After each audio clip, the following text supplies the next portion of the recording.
di balik penderitaan. Untuk itu kita akan membacakan nats kita dari Yesaya 53 ayat 3 tentang Tuhan Yesus. Dia dihina dan dihindari orang, seorang yang penuh kesengsaraan dan yang biasa menderita kesakitan. Dia sangat dihina sehingga orang menutup mukanya terhadap dia, dan bagi kita pun dia tidak masuk hitungan. Inilah nubuat tentang Tuhan Yesus di dalam kitab Yesaya. Dan nubuat tersebut digenapi Yesus di dalam karya penyelamatannya buat kita. Dia mengalami penderitaan yang sangat luar biasa, pengorbanan yang sangat luar biasa. Penderitaan Tuhan Yesus, secara fisik dia mengalami penderitaan yang sangat-sangat luar biasa, siksaan yang sedemikian, sampai mati di atas kayu salib. Lalu kemudian secara mental dia difitnah, dia dihina, diludahi, disalah mengerti, ditinggalkan oleh para murid dan pengikut-pengikutnya. Begitu berat beban mental yang dihadapi Tuhan Yesus saat itu. Lalu kemudian secara roh, Yesus mengalami hubungan yang terputus dengan Bapa, dengan sorga. Ketika dia di atas kayu salib, seluruh dosa-dosa kita ada di pundak Tuhan Yesus, ditimpakan kepada Tuhan Yesus. Dan untuk sesaat lamanya, untuk sesaat dia terputus hubungan dengan Bapa, dan sebelum mati, sebelum menghembuskan nafas, dia berteriak, Eloi, Eloi, lama sabachthani. Allahku, Allahku, mengapa engkau meninggalkan aku? Lalu dia menghembuskan nafas. Itulah penderitaan yang sangat luar biasa dari Tuhan Yesus. Itulah harga yang harus dia bayar untuk menebus dosa-dosa kita. Bapak Ibu Saudara yang saya kasihi di dalam Tuhan, hari-hari ini kita memperingati Jumat Agung. Tidak seperti biasanya, kita mengalami masa-masa yang kelam hari-hari ini, sehingga kita harus berada di rumah. Kita tidak bisa beribadah bersama-sama, kita harus di rumah karena wabah COVID-19 yang dihadapi oleh seluruh dunia. Ada banyak akibat dari wabah tersebut, bukan saja kematian yang secara mendadak dari banyak orang, termasuk orang-orang mungkin yang ada di sekitar kita. Lalu kemudian juga masalah ekonomi dan masalah-masalah lain sebagai akibat dari wabah tersebut. Itulah yang kita hadapi saat ini, dan masalah itu bukan masalah yang sederhana. Kita dalam keadaan yang kurang baik. Tetapi di dalam kesulitan kita, bahkan di dalam penderitaan kita, kita harus belajar dari Tuhan Yesus, bahwa di balik penderitaan Tuhan Yesus sedang bekerja suatu kuasa yang besar, yang mendatangkan kebaikan, mendatangkan keselamatan, pemulihan bagi dunia. Oleh karena itu, mari di dalam menghadapi situasi saat ini, kita menerapkan beberapa hal. Yang pertama adalah bagaimana respon kita saat ini, saat kita sedang mengalami kesulitan. Alkitab mengatakan di dalam kitab Roma pasal 5 ayat 3-5. Dan bukan hanya itu saja, kita malah bermegah juga di dalam kesengsaraan kita. Karena kita tahu bahwa kesengsaraan itu menimbulkan ketekunan. Dan ketekunan menimbulkan tahan uji. Dan tahan uji menimbulkan pengharapan. Dan pengharapan tidak mengecewakan. Karena kasih Allah telah dicurahkan di dalam hati kita oleh Roh Kudus yang telah dikaruniakan kepada kita. Jadi bagaimana sikap kita saat ini? Dalam keadaan yang sulit, banyak orang mengalami kehilangan pekerjaan, kehilangan penghasilan. Banyak orang menghadapi kecemasan, ketakutan. Bagaimana? Apakah kita harus khawatir? Apakah kita harus menyalahkan pihak-pihak lain? Apakah kita ikut terlibat di dalam perdebatan-perdebatan yang ada saat ini? Apakah kita kecewa, merenungi nasib? Apakah kita pesimis? Bapak Ibu Saudara, Alkitab mengatakan pengharapan di dalam Tuhan tidak mengecewakan.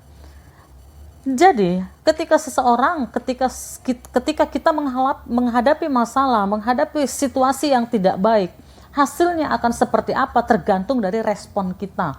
Respon kita ketika kita menghadapi masalah. Tuhan Yesus di dalam penderitaannya ternyata ada sesuatu yang Allah sedang kerjakan. Oleh karena itu, di dalam kesulitan-kesulitan kita saat ini, mari kita tetap berpengharapan bahwa Allah sedang bekerja.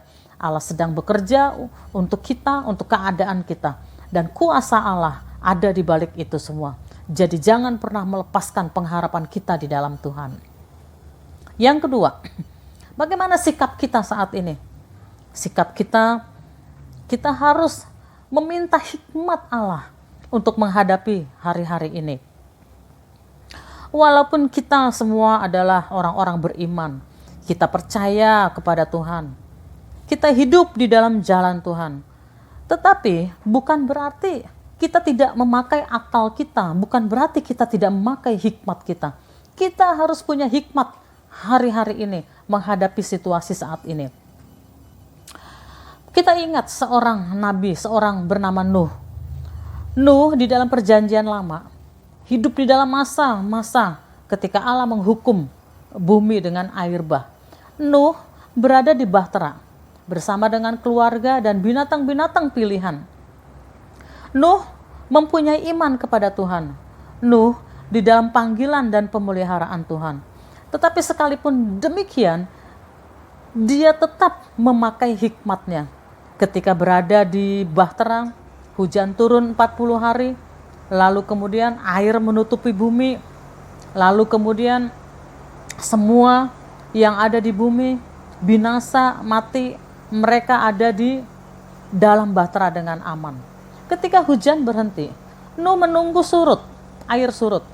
Dia menunggu sampai 150 hari, lalu kemudian berhenti. Setelah hujan berhenti, 150 hari air menutupi bumi, lalu proses surut adalah 40 hari. Setelah itu, Nuh tidak langsung membuka bahtera dan turun. Dia memakai hikmatnya. Dia berpikir, 40 hari pasti sudah surut. Lalu dia periksa apakah benar bahwa dia sudah bisa keluar dari bahtera. Dia melepaskan seekor burung. Burung itu kembali. Artinya apa? Belum ada tempat buat hinggap. Dia tunggu lagi 7 hari. Dia lepas lagi burung. Lalu burung terbang dan kembali membawa sepucuk daun. Itu artinya sudah mulai ada tumbuhan, bumi sudah mulai kering. Tetapi dia tetap menunggu sampai 7 hari. Dan dia lepas lagi dan burung tidak kembali.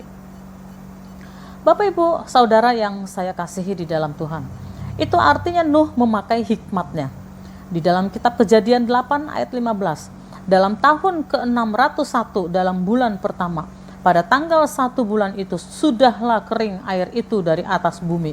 Kemudian Nuh membuka tutup bahtera itu dan melihat-lihat, ternyatalah muka bumi sudah mulai kering. Lalu berfirmanlah Allah kepada Nuh, keluarlah dari bahtera itu engkau bersama-sama dengan istrimu serta anak-anakmu dan istri anak-anakmu. Lalu keluarlah Nuh bersama-sama dengan anak-anaknya dan istrinya dan istri anak-anaknya. Nuh memakai hikmat untuk mengetahui apakah benar bumi sudah kering dan mereka bisa keluar. Tetapi juga Nuh mengandalkan pimpinan Allah. Sampai Allah mengatakan keluar, maka dia keluar. Jadi, Nuh adalah orang yang beriman kepada Allah, tetapi Nuh juga memakai hikmatnya. Oleh karena itu, hari-hari ini, mari kita juga memakai hikmat. Bagaimana kita mengatasi mengatasi situasi saat ini? Bagaimana kita mengatasi suasana saat ini? Bagaimana kita menjaga kesehatan kita? Bagaimana kita menjaga diri kita? Bagaimana kita menjaga segala sesuatu yang ada di sekitar kita? Kita harus memakai hikmat. Dan yang ketiga adalah jangan pernah membatasi kuasa Allah. Saudara, di satu sisi kita harus realistis. Kita realistis dengan keadaan yang terjadi hari-hari ini. Tapi di satu sisi juga kita harus tahu bahwa Allah sering bekerja melampaui akal dan pikiran manusia, melampaui hukum-hukum alam. Kita percaya bahwa mujizat Allah terus bekerja, dan kita percaya, kita berharap Allah mengubahkan keadaan dan Allah mengubahkan hidup kita. Di dalam mempercayai kuasa Allah, kita tidak boleh bersikap pasif, hanya mengharapkan kuasa Allah bekerja tanpa kita berbuat sesuatu. Secara pribadi, hari-hari ini kita harus mencari Allah lebih dari biasanya. Kita harus melakukan hal-hal yang mendobrak di dalam kehidupan kita ini. Jangan biasa-biasa saja.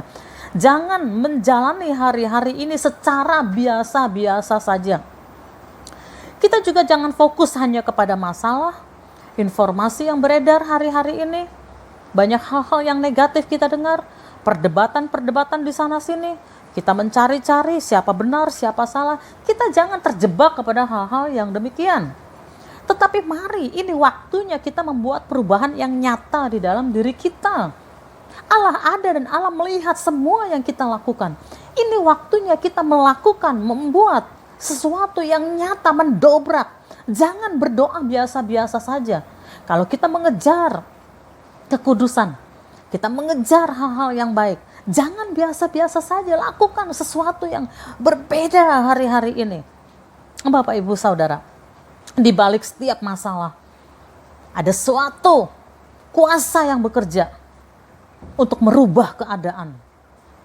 Ada kuasa yang bekerja saat ini untuk merubah keadaan kita dan keadaan dunia. Tetapi kembali lagi, semuanya tergantung dari respon kita. Lewat dari masalah yang hari-hari ini kita hadapi, orang benar akan bertambah dimurnikan dan bukan menjadi terpuruk. Dan hasilnya, setelah dimurnikan, hasilnya adalah semakin menjadi seperti emas yang murni. Oleh karena itu, dalam masa-masa sulit pandemi COVID-19 hari-hari ini yang harus kita lalui, kita percaya, kita yakin ada kuasa Allah yang akan merubah keadaan dan merubah diri kita. Oleh karena itu, mari kita responi dengan benar. Kita sungguh-sungguh melakukan sesuatu yang tidak biasa. Melakukan sesuatu yang mendobrak keadaan, mendobrak kebiasaan-kebiasaan kita, pola pikir kita. Kita lakukan, mencari Allah sedemikian. Jangan biasa-biasa saja. Dan kalau akhirnya bencana ini lewat, wabah ini lewat, walaupun dengan pembelajaran yang sangat mahal, maka seharusnya kita menjadi orang yang berbeda. Maka seharusnya kita mengalami sesuatu yang berbeda. Oleh karena itu, Bapak, Ibu, Saudara, saya berdoa, saya berharap jangan sampai pembelajaran yang mahal ini, wabah COVID-19, jangan sampai lewat dan tidak menghasilkan apa-apa buat kita, tidak mengalami perubahan apa-apa di dalam diri kita. Jangan sampai terjadi. Oleh karena itu, mari kita responi firman Allah. Kita percaya bahwa di balik semua ini ada rencana, ada kuasa Allah yang sedang bekerja di dalam kita. Pegang itu. Dan pilihan ada di dalam tangan kita. Demikianlah yang saya sampaikan. Tuhan memberkati.